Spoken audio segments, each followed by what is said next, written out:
Hey guys, you're in a nutshell with me, Ina. Ito lagi nating naririnig.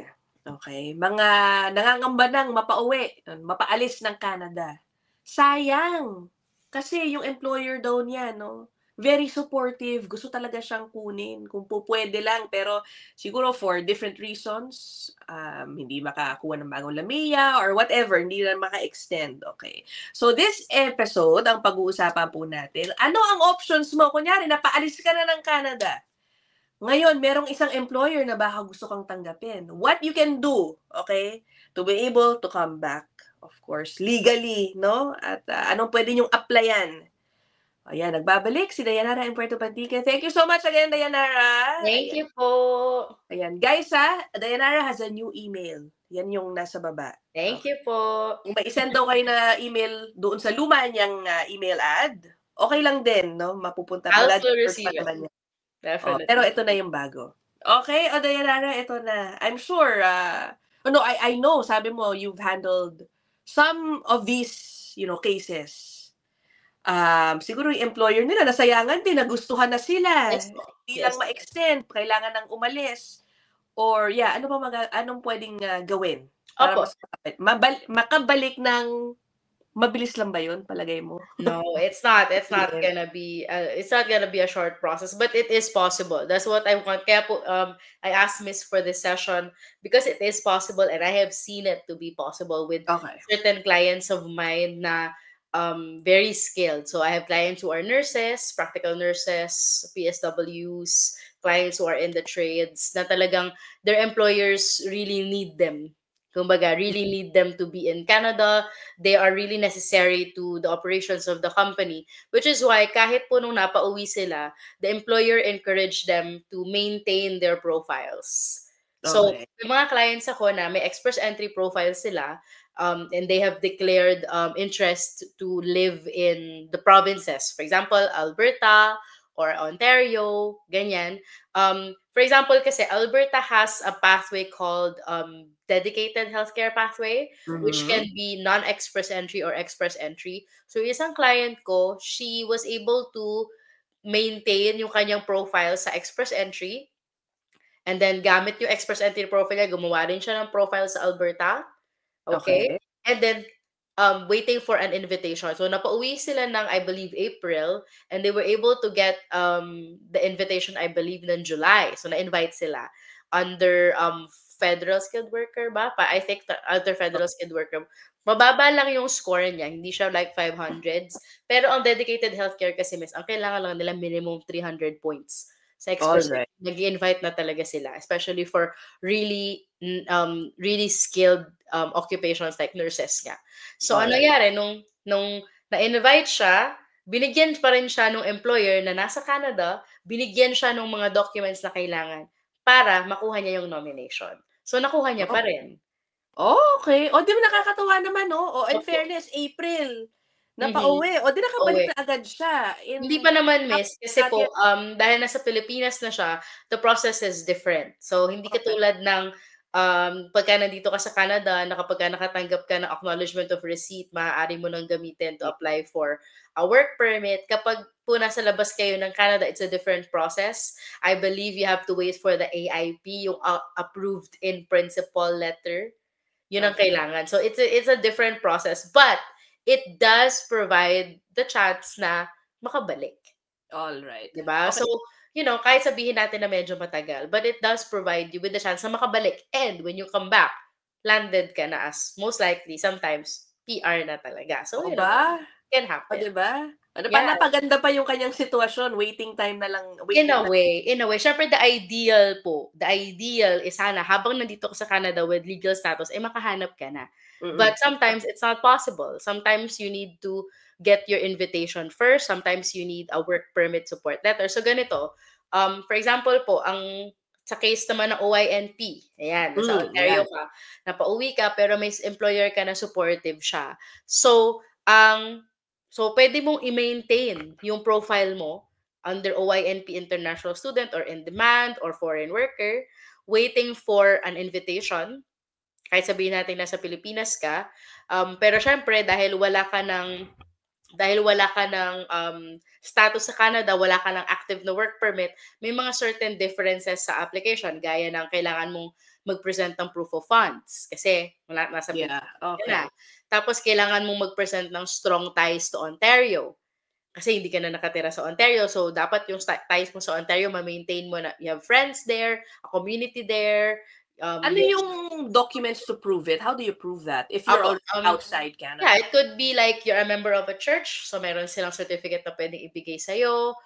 You used to work in a company in Ontario and they have expressed the desire to hire you again should you be able to get the status Yeah. again. So there's that letter.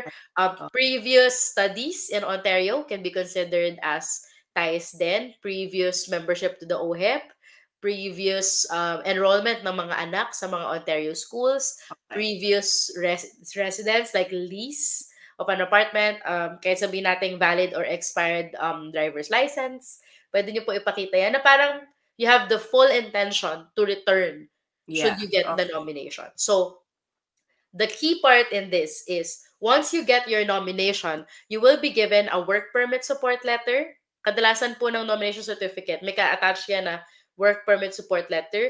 That work permit support letter can be used para makapag-apply po kayo ng bagong work permit even from outside Canada at makabalik po sa Canada under that legal work permit. Ito po ay hindi LMIA. This is LMIA exempt. But the employer has to support you by logging into the employer portal, creating a job offer for you, and paying the $230 compliance fee. Kailangan po yun para po mailagay ninyo sa inyong form yung application number, yung job offer number, at ma-approve po kayo. I think mas mabilis po ang approval from outside Canada. Mhm. I believe for work permit, sometimes it can be as quick as 9 weeks. Makakakuha na Okay. po kayo ng approval. Do you think that this will only work for those with skilled jobs? Not not Hindi naman, it can necessarily. work for other, Yeah. like, for example, food service, yan, yung mga hindi Not nabibigyan ng work. necessarily, miss. Opo, but it depends on a lot of factors. Number one, how supportive is your employer for you? Okay. If you're a skilled worker, the more supportive they tend to become. Kasi the harder it is to replace you. Mahirap Oo. mag-replace ng nurse. Mahirap mag-replace ng electrician. Mahirap, Mhm. as compared to a food service worker. Hindi naman sa sinasabi kong hindi madali yung trabaho, pero it's easier to train someone to be a food counter attendant than to train someone to be a nurse. Okay. There's just that. So, I have clients, miss, na um, nasa Quebec. Kasi parang same process eh. Nasa Quebec sila. They're working there as butchers. And then Mhm. there's a company in Prince Edward Island who wished to hire them as industrial butcher. So what they did was to hire my clients from Quebec.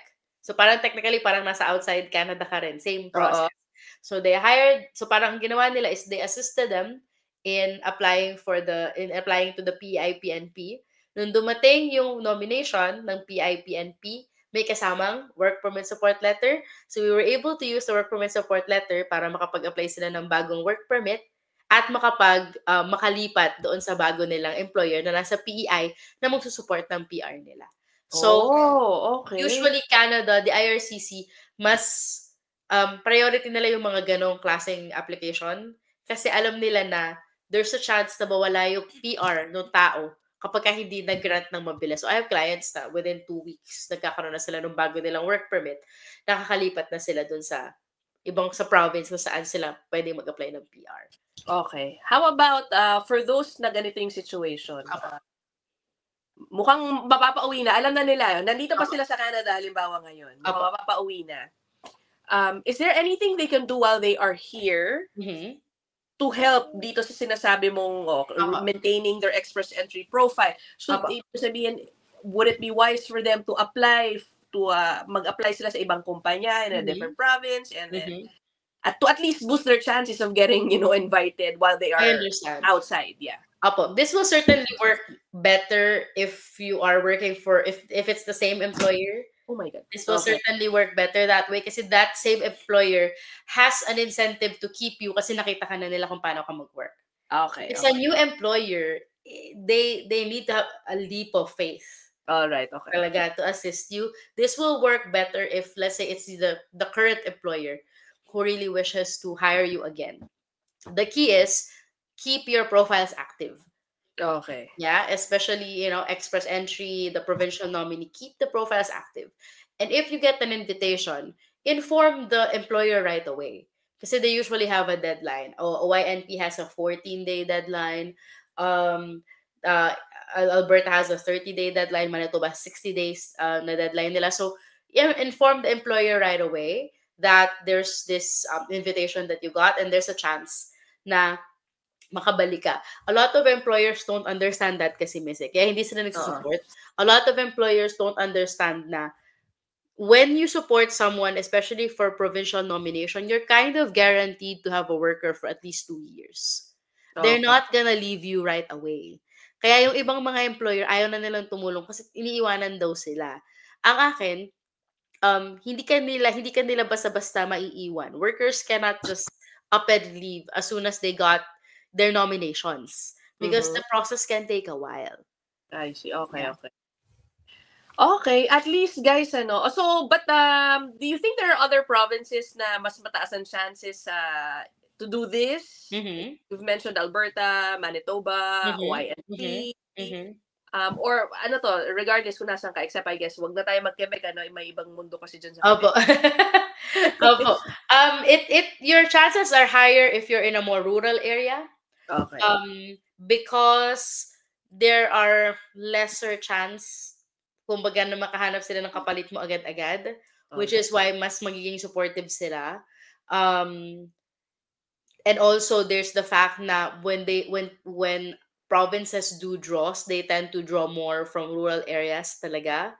Mhm. Even TR2PR is a pathway na mukhang merong special accommodation for those living in rural areas. So, I would say if you're able to find an employer in a more rural area, the more chances you may have. Okay. Plus, there's also the fact, Miss, na AIP, Atlantic Immigration Program, and RCIP, yung Rural Mhm. Community Immigration Pilot, they're the same. They're kind of the same sa ganitong aspect na kung gusto nilang mag-hire from outside the Philippines, they can. All There's an right. accommodation. So, for example, galing ka na sa isang community na pasok sa RCIP, pinauwi ka, and then all of a sudden, dumating yung mga documents from the RCIP committee, then Oo. pwede mo gamitin yan para makabalik ka ng Canada. Okay. There's that. But the employer should advocate for you. Kasi employer-driven pareho itong mga pathway na ito. If the employer keeps the faith na, gusto namin siyang tulungan, we wanna keep processing the papers kahit nasa Pilipinas na siya, or kahit nasa ibang bansa na siya, then they can. How do they Okay? advocate for you, Dayanara? I mean, is Yeah. there something that the employer must be doing? Yes. That Like they don't, emailing IRCC or what hindi ba? naman, hindi naman po, but that they don't withdraw the application. All right. Na dahil lang nakauwi ka ng Pilipinas ay wag nila sanang i-withdraw yung OYNP job offer mo, wag Oh. nilang i-withdraw yung sana wag nilang basta-basta i-withdraw yung Alberta, yung profile mo, yung ganyan, wag nilang ipagkait yung document na kailangan, which is yung employer form, yung Mhm. ganyan, or wag nilang ihinto yung request nila sa RCIP community na iproseso yung mga papers mo. It's All right. really, kasi a lot of employers, Miss, they don't hire their own representatives, so they're not aware. Yeah. Yun ang Oo. nakakalungkot eh. At ang Oo. lagi kong sinasabi sa mga clients ko, it is not your responsibility to educate your employers. Yeah. Hindi sila dapat sa inyo nagtatanong. It is their responsibility as someone who employs temporary foreign workers to hire their own representative to ask na Oo. tulungan sila. Baka naman meron silang pwedeng gawin to keep you. Oo. Diba? Parang, yung iba Oo. kasi, parang miss pupunta sa akin, sabi kasi ng employer ko, ako daw maghanap, parang ganyan. Like ko sinasabi, it's a conflict of interest. Oh, tsaka siya mag-asikaso, 'di ba? Kahit siya Ikaw mag-access mag-asikaso, sa portal, yung mga ganyan. parang hindi yun ethical. At kapag napag-alaman ng IRCC yun na meron kayong direct involvement sa LMIA ninyo, direct involvement sa paggawa ng portal, that's a problem. Kasi that could mean na it's a conflict of interest on your part. Siyempre, there's a high risk of fraud dahil ikaw yung nag-handle Yeah. mismo ng sarili mong application na dapat hinandle ng employer mo. You wanna minimize that as much Yeah. as possible. And employers, yung mga malalaking company, walang problema minsan. May mga ano yan, may mga talagang representative sila. Pero yung mga maliliit, they tend not to hire. Ang akin, you wouldn't lose a lot of money booking like an hour with the representative to know more about how you can help your employees. So sana, kumbaga, kung kayo po ay mapapauwi, at wala na talagang pag-asa, masasabi ninyo sa sarili ninyo na ginawa ninyo lahat na Yeah. pwede ninyong gawin. Correct. Kasi minsan talaga oras lang ang kalaban eh, 'di ba? In this case, no? Pwedeng oras lang ang kalaban ninyo, malay nyo pag-uwi nyo pala, boom, na-draw na kayo agad, ready pa naman si employer, 'di ba? 'Di ba? Parang Yeah. sayang kasi baka yung iba kasi parang uwi naman ako, i-withdraw ko na 'tong i-profile ko na 'to. Dapat pala hindi. Dapat hindi. As much as possible, keep it hanggang mag-expire siya. Kasi what if, let's say, hinayaan mo lang siyang ganyan, tapos na-invite ka. Kasi ngayon, di ba yung next year, there may be more draws next year Yeah. for all the provinces. So, na-draw ka. Tapos, tinawagan mo sa employer mo, syempre magtatanong ka, pwede mo ba akong bigyan ng documents kasi na-invite ako, baka makabalik ako dyan. So, pag sinabi nila na, sure, sige, we can provide you with the document. Eh, kung hindi mo sinubukan. Di ba, yun yung nakakalungkot. So, yeah. Okay. So, guys, no, meron pa ding, there's still hope even if mapauwi ka. yeah. Ay, Hopefully, magkaroon po kayo ng kahit na paanong idea dito sa discussion natin na ito. Just so you don't say na parang wala na talaga. You know? Walang nasayang na pagkakataon. Walang nasayang po ng pagkakataon. Yeah, yun lang. Yun pala, tama yung term ni Miss. Walang nasayang na pagkakataon na baka na-let go mo lang pala kasi hindi mo alam. Yeah.